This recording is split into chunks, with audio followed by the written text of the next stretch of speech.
Hey guys, here's how I transformed my boots into Mira's boots from K-Pop DemonHunters.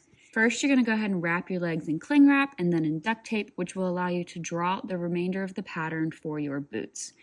Once you have the shape how you want it, you're going to cut the tape pattern off of your leg at your inseam, since this is where we're going to add a zipper later on, that way we can take it on and off.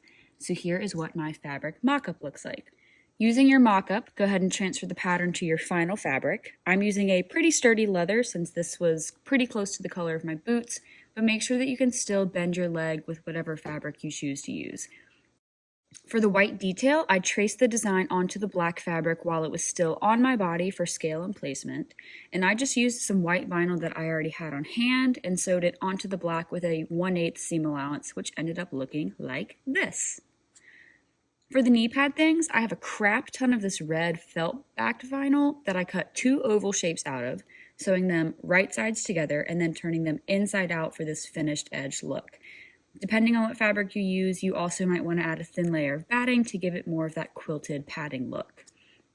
And then for the details on top, I just freehanded some lines as a guide with chalk and then I top stitched them on my machine, which ended up looking a little bit like this.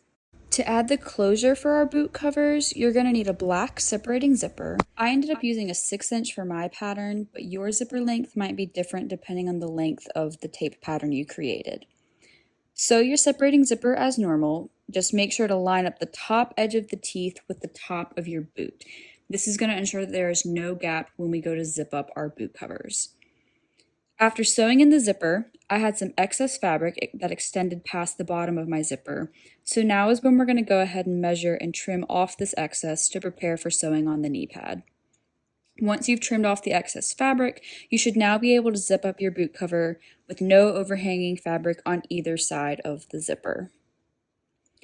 For the length of my legs, the knee pad starts about 1 inch under the white streak that we created. Pin the knee pad to the boot cover and sew along all points of contact that overlap with the black boot, making sure that it's nice and secure.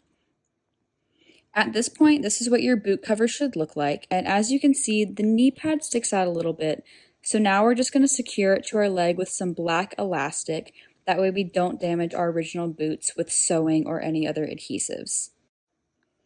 And there you go. You now have Mira boot covers that are not only specific to your legs and your proportions, but now you're not ruining the boots that you already have, and they can now be reworn with other cosplays.